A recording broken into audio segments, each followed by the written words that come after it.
years old. Yeah. Why did they take you there? When I met this billionaire, so in 1972, you had the Bilderberg meeting that happened in Belgium. So for that event, Paul van den Boeynants made sure that he probably did many things around there, but basically to please this powerful American that was there for the Bilderberg meeting, he staged a ritual. And so why would they need to train you, though?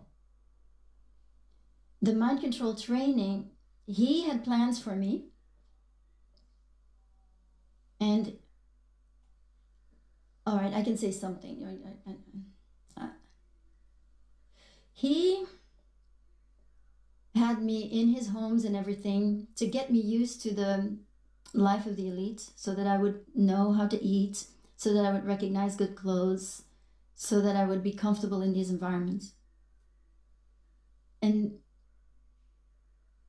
alongside that, we went to on one of the islands on the northeastern coast of the United States and saw there, and this was a Rothschild who was there.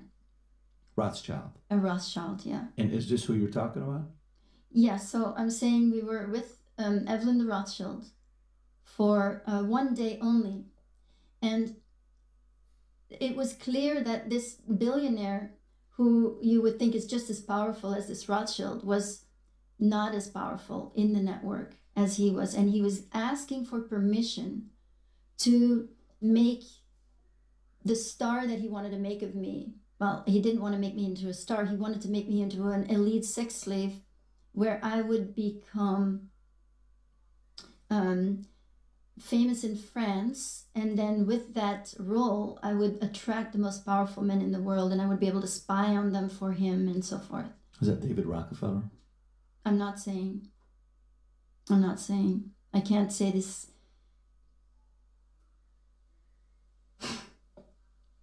All right. The only reason I say that is because I pulled up the list from 2012 attendees, and I went through all the guests on the right that says U.S. from the Bilderberg meeting. Okay. Rob, if you go a little bit lower and zoom in and you put U.S., yeah, right there, you'll see the names that shows. I know this is... Just give me a minute.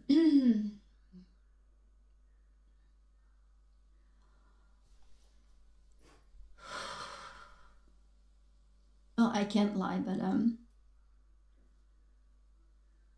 it's scary.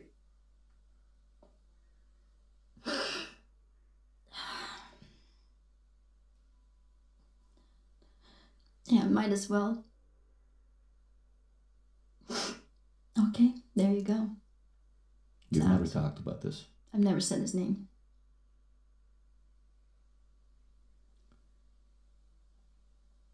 You know, you hear these stories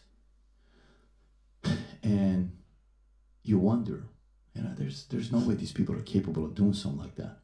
At what point did you know it was him? When he died. 2017. Yeah. So you didn't know till 2017. But I knew a lot, but I didn't know that it was him. So how did you know it was him when he died in 2017? Because that was just 7 years ago. Immediately. I knew immediately. I just saw his face, and first of all, I saw his face, and then immediately a lot of other memories came back with him. How much time did you spend with him? Well, I spent quite a lot of time with him in the beginning. So from 72 to 73, this training.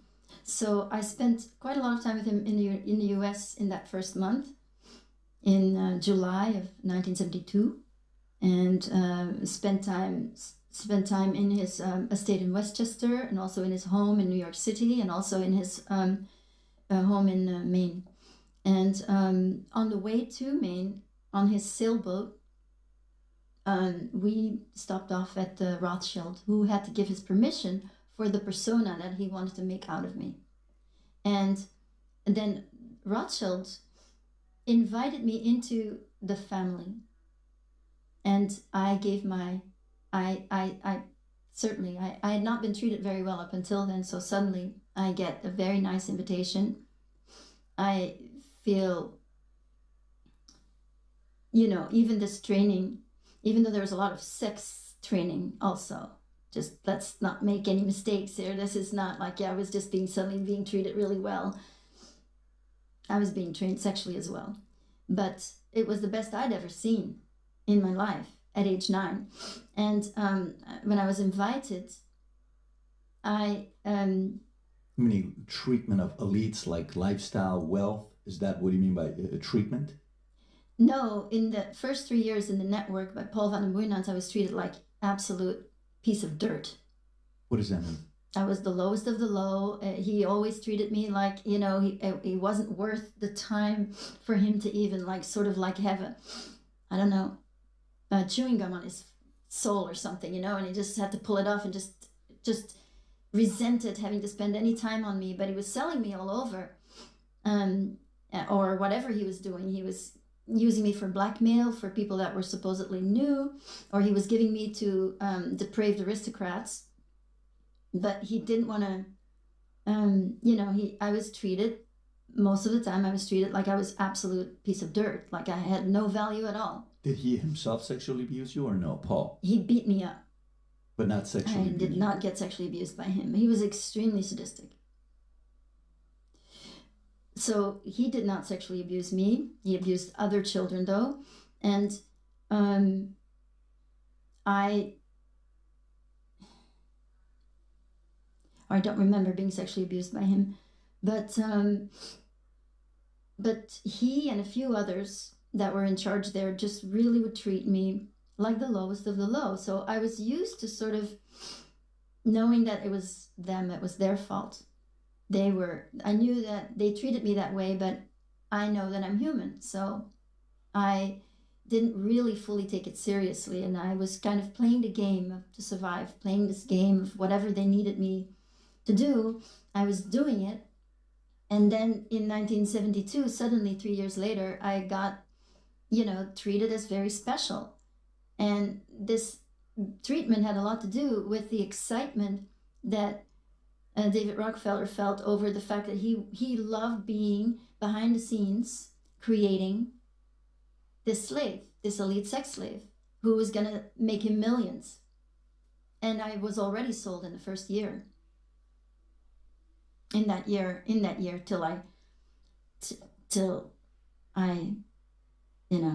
gave my will to the Rothschild.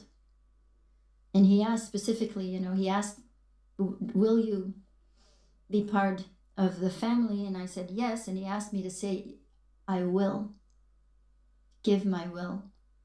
And a year later, I did not give my will anymore. And that's why I'm here. Why would Rockefeller do that if he's got billions at the time? That's a very powerful family. He was a pedophile, first of all. And these families... Rothschild and David, or more David? The Rothschild, I don't think, was a pedophile. But David... He was more powerful, but he was not a pedophile. David Rockefeller was a pedophile. There's a lot of survivors. I work with survivors.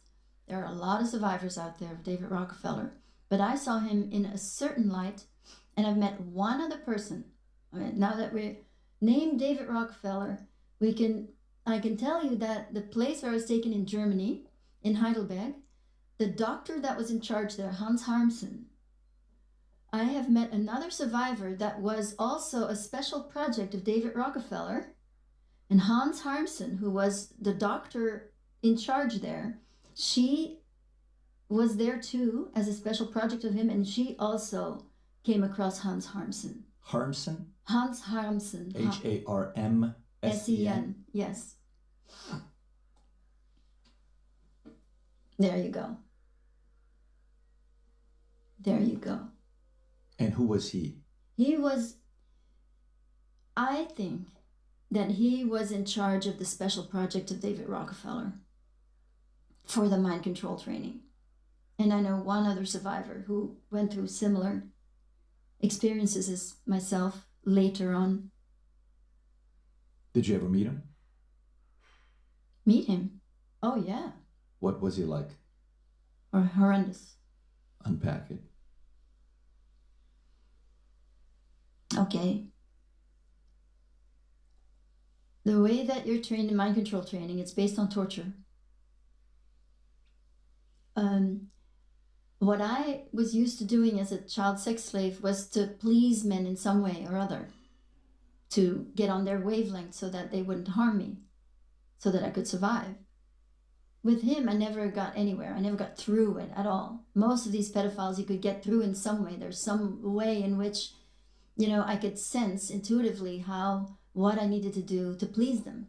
So with him, there was nothing that I could do to get through to him. It was just completely mean and vicious. And one thing that he would do is I was forced to watch certain things to learn about men's behavior, whether it was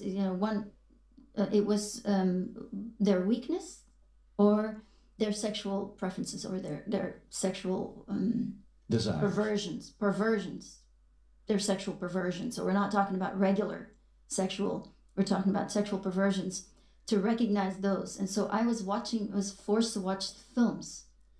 And first I would see the man in the behavior, just his face, and then seeing it in the behavior, different things. And then I would need to guess based on a face what this person would do. And if I got it wrong, one thing that he did is he would just strangle me until I fainted. And in the fainting... He would. Yeah, he would, yeah. And in the fainting, he liked to strangle. And in the fainting, I would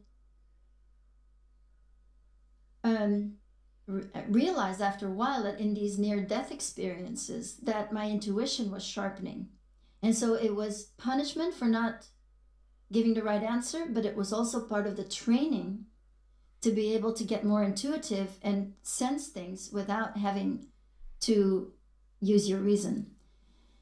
And one thing he did was he would strangle me, but first he would say, "Was bedeutet das?" What does this mean? And he would point at his own face, and then he would strangle me. And so his face to me means being strangled, or it did. That's how the programmation worked. So when I actually came across his photo, I felt like I was dying. And it took a long time. And I do a lot of yoga and meditation, and I had to really just go into the breathing and really, really just work through that programmation that seeing his face means you're going to die from strangulation. You're going to asphyxiate. He wanted you to know that. That is how programmation works in the network. That you know it, and your body has a reaction. And also, it is a way to get you from A to whatever they need you to go. So if this prompt means that, and that was in Heidelberg, he wasn't there all the time. Most of the time, there were 3 handlers that were doing this. So if you go back to that, Rob, that says right there, he was a bureaucrat in the Nazi Germany. He was responsible for proving eugenic sterilization performed on the disabled. He supported forced sterilization of the mentally handicapped and helped to carry them out to Protestant intermission institutions for which he was responsible. David Rockefeller also was a eugenicist.